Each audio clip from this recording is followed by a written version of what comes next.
Israel భీకర దాడులతో Iran నిలువున వణికిపోతోంది. ఇరాన్ ప్రధాన ఆదాయ వనరు ముడి చమురుపై ఇజ్రాయెల్ గురి చూసి పెద్ద దెబ్బే కొట్టింది. దీనికి తోడు అమెరికాతో పాటుగా పాశ్చాత్య దేశాలు ఇరాన్పై ఇప్పటికే పలు రకాల ఆర్థిక ఆంక్షలు విధించాయి. తాజాగా ఇజ్రాయెల్ మిసైల్స్ దాడులకు ఇరాన్ చమురు క్షేత్రాలు పూర్తిగా ధ్వంసమై కోలుకోలేని పరిస్థితి ఏర్పడింది. ఇరాన్ నష్టాల గురించి ప్రత్యేక కథనంలో మరింత సమాచారం తెలుసుకుందాం.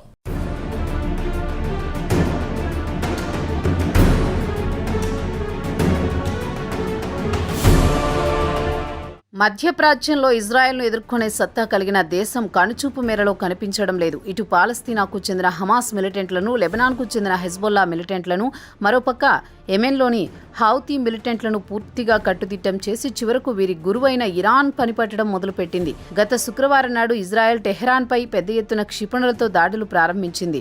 ఇక ఇరాన్ ప్రధాన ఆదాయ వనరుల విషయానికొస్తే అక్కడ ముడి చమురు క్షేత్రాలే. తాజాగా ఇజ్రాయెల్ క్షిపణి దాడులకు దక్షిణ ఇరాన్లోని చమురు క్షేత్రాలు పూర్తిగా ధ్వంసమయ్యాయి. తాజా దాడులకు అక్కడ సహజవాయువు ఉత్పత్తి పూర్తిగా నిలిచిపోయింది. అయితే అక్కడ చమురు సహజవాయువు ఉత్పత్తి నిలిచిపోవడం అదే మొట్టమొదటిసారి కావడం విశేషం. దీన్ని బట్టి చూస్తే ఇజ్రాయెల్ ప్రధానంగా ఇరాన్ ఆర్థిక వ్యవస్థపై దెబ్బ కొట్టడానికి అత్యధిక ప్రాధాన్యమిస్తున్నట్లు తెలుస్తోంది. తాజాగా ఇజ్రాయెల్ దాడులతో గ్లోబల్ మార్కెట్లో ముడి చమురు ధరలు బ్యారెల్ $120 పెరిగే అవకాశం ఉందని జేపీ మోర్గాన్ అంచనా వేసింది. ఇక ఇరాన్లోని సౌత్ పార్ చమురులో క్షేత్రాల్లో రోజుకు 12 మిలియన్ల క్యూబిక్ మీటర్ల సహజవాయు ఉత్పత్తి చేస్తోంది.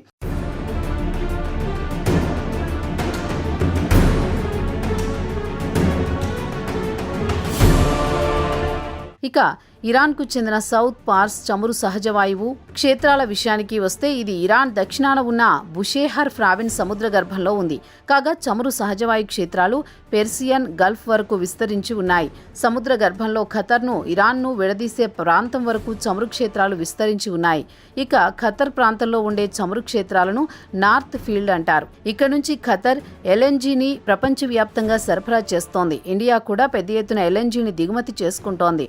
ఇక ఇరాన్కు సంబంధించిన మొత్తం సహజవాయు ఉత్పత్తిలో 50% ఇక్కడే కేంద్రీకృతమై ఉంది. అమెరికా, రష్యా తర్వాత అత్యధికంగా సహజవాయు ఉత్పత్తి చేసే దేశాల్లో ఇరాన్ 3వ స్థానాన్ని ఆక్రమించింది. ఈ ఏడాదికి ఇరాన్ 275 బిలియన్ క్యూబిక్ మీటర్ల గ్యాస్ ఉత్పత్తి చేస్తోంది. గ్లోబల్ మార్కెట్లో సరఫరా చేసే గ్యాస్లో ఇరాన్ వాటా సుమారు 6.5% వరకు ఉంటోంది.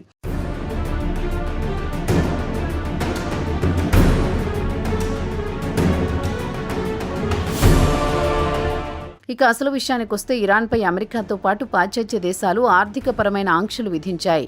దీంతో ఇరాన్ ఉత్పత్తి చేస్తోన్న సహజవాయువును విదేశాలకు అమ్ముకోలేక దేశీయంగా వినియోగించుకుంటోంది.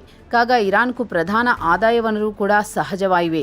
ఇరాన్ ఉత్పత్తి చేస్తోన్న సహజవాయువును చలికాలంలో ఇళ్లలో వేడి చేయడానికి ఫ్యాక్టరీలకు వినియోగించుకుంటోంది. దీంతో దేశ ఆర్థిక వ్యవస్థ అలా నెట్టుకొస్తోంది. దీనికి వ్యతిరేకంగా ఖతర్ విషయానికొస్తే ఏడాది నార్త్ గ్యాస్ ఫీల్డ్ నుంచి ఉత్పత్తి చేస్తోన్న గ్యాస్ను 77 మిలియన్ టన్నుల ఎల్ఎన్జీని ప్రపంచంలోని పలు దేశాలకు ఎగుమతి చేస్తోంది. తాజాగా ఇజ్రాయెల్ దాడుల వల్ల ఇరాన్ ఎనర్జీ సెక్టార్ సంక్షోభంలో కూరుకుపోయే అవకాశం కూడా ఉంది. అలాగే భవిష్యత్తులో ఇజ్రాయెల్ మిగిలిన కీలకమైన గ్యాస్ ఫీల్డ్స్పై దాడులు చేసే అవకాశాలు కొట్టిపారేయలేం.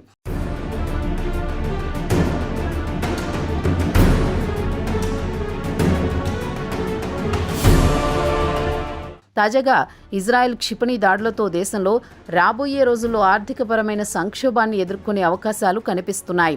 ఇప్పటికే ఇరాన్ ప్రజలు అధిక ద్రవ్యోల్బణంతో ఇబ్బందులు పడుతున్నారు. అదీ కాకుండా ఇజ్రాయెల్తో పోల్చుకుంటే ఇరాన్ జనాభా 10 రెట్లు ఎక్కువ. 2024లో ఇరాన్ జీడీపీ $434 బిలియన్ కాగా ఇజ్రాయెల్ ఆర్థిక వ్యవస్థ $540 బిలియన్ తేలింది. కాగా ఇరాన్ ప్రధాన ఆదాయ వనరు విషయానికొస్తే ముడి చమురే. అయితే అమెరికాతో పాటు పాశ్చాత్య దేశాలు ఇరాన్పై పెద్ద ఎత్తున ఆంక్షలు విధించడం ఇరాన్ ముడి చమురుతో పాటు గ్యాస్ను విదేశాలకు ఎగుమతి చేయలేకపోతోంది. ఇరాన్ కష్టాలు కాస్త చైనాకు అంటుకునే ప్రమాదం పొంచి ఉంది. ఇక ఇరాన్ ఉత్పత్తి చేసే ముడి చమురులో 90% చైనాకి ఎగుమతి చేస్తోంది. ఇరాన్పై అమెరికాతో పాటు పాశ్చాత్య దేశాలు ఆర్థికపరమైన ఆంక్షలు విధించినా చైనా ఇరాన్ సంబంధాలపై ఎలాంటి ప్రభావం చూపలేదు. చమురు క్షేత్రాలపై దాడులతో చైనాకు చమురు ఎగుమతి నిలిచిపోయే అవకాశాలు కనిపిస్తున్నాయి. దీంతో చైనా ఆర్థిక వ్యవస్థ కుదేలయ్యే అవకాశాలు కొట్టిపారేయలేం.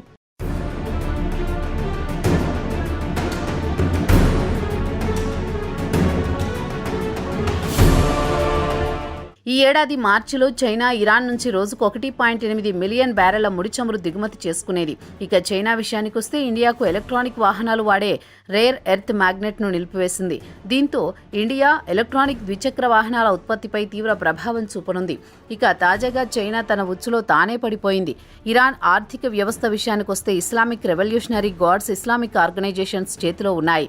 వారంతా ప్రభుత్వానికి పన్నులు కట్టరు. అదే సమయంలో రికార్డులు కూడా పారదర్శకంగా ఉండవు. దీన్ని బట్టి ఇరాన్ ఇజ్రాయెల్తో దీర్ఘకాలం పాటు యుద్ధం చేసే పరిస్థితిలో లేదని నిపుణులు చెబుతున్నారు. తాజా పరిణామాల నేపథ్యంలో చైనా కూడా వెంటనే ఇరు దేశాల సంయమనం పాటించాలని కోరింది. ఇరు దేశాల మధ్య నెలకొన్న ఉద్రిక్తతల ప్రభావం ప్రాంతీయంగా మరింత విస్తరించే అవకాశాలున్నాయని, దీంతో తిరిగి చర్చలకు కూడా అవకాశాలు లేకుండా పోతాయని ఆందోళన వ్యక్తం చేసింది. ఇరు దేశాలు చర్చల ద్వారా సమస్యను పరిష్కరించుకోవాలని చైనీస్ విదేశాంగ మంత్రిత్వ శాఖ అధికార ప్రతినిధి జియాకున్ కోరారు.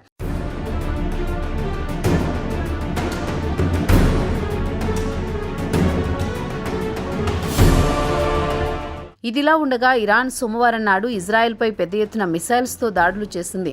దీంతో ఇజ్రాయెల్లోని టెల్ అవీవ్తో పాటు జెరూసలేంలో సైరన్ల మోత మోగింది. అయితే ఇరాన్ మాత్రం కాల్పుల ఒప్పందానికి ససేమిరా అంటోంది. ముందు ఇజ్రాయెల్ దాడులు ఆపితేనే చర్చల విషయం గురించి ఆలోచిద్దామని పేర్కొంది. కాగా ట్రంప్ G7 సదస్సుకు కెనడా వెళ్లడానికి ముందు ఇరు దేశాలు ఏదో ఒక ఒప్పందానికి వచ్చి దాడులు ప్రతిదాడులు ఆపుకోవాలని సూచించారు. ఇక ఇరాన్లో పరిస్థితి ఏమిటి అంటే ఇజ్రాయెల్ మాత్రం ఇరాన్ న్యూక్లియర్ సైట్స్తో పాటు ఎయిర్ డిఫెన్స్ సిస్టమ్, మిలిటరీ ఇన్స్టలేషన్పై నిరంతరం దాడులు చేస్తామంటోంది. ఇక ఇజ్రాయెల్ దాడుల్లో ఇరాన్లో కనీసం 406 మంది ప్రాణాలు కోల్పోతే 654 మంది గాయపడ్డారని వాషింగ్టన్ ప్రధాన కార్యాలయంగా పనిచేస్తోన్న మానవ హక్కుల గ్రూప్ ఒకటి ప్రకటించింది. ఇదిలా ఉండగా ఆదివారం నాడు Iranian president Masoud Pezeshkian Israel దాడుల గురించి ప్రస్తావిస్తూ ఒకవేళ ఇజ్రాయెల్ ఇలానే దాడులు కొనసాగిస్తే తాము కూడా ఇజ్రాయెల్ను కోలుకోలేని విధంగా దెబ్బతీస్తామని హెచ్చరించారు.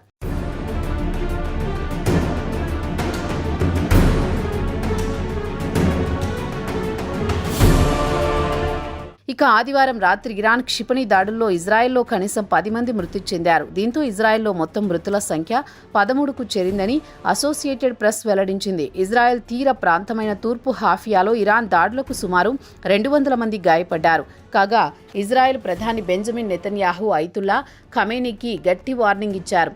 ఇరాన్లోని ప్రతి చమురు, సహజవాయు క్షేత్రాలను ధ్వంసం చేస్తామని హెచ్చరించారు. మొత్తానికి చూస్తే అమెరికా, ఇజ్రాయెల్లు కలిసి ఇరాన్ను ఆర్థికంగా దెబ్బతీయాలని లక్ష్యంగా పెట్టుకున్నట్టు తెలుస్తోంది.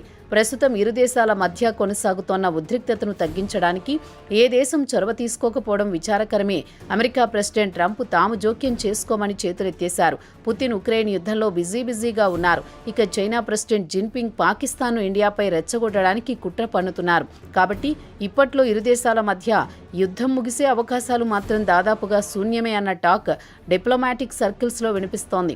అయితే ఇరాన్ చమురు క్షేత్రాలపై ఇజ్రాయెల్ దాడులు చేయడంతో ముడి చమురు ధరలు పెరిగితే అవకాశాలను కొట్టిపారేయలేం. ముడి చమురు ధరలు పెరిగితే ప్రపంచవ్యాప్తంగా ద్రవ్యోల్బణం పెరిగిపోతుంది. మరోమారు సామాన్యుడు ధరాఘాతానికి సొమ్మసిల్లి పోవాల్సిందే. గాడ్ సేవ్ కామన్ మెన్ అని జాలి చూపాల్సిందే.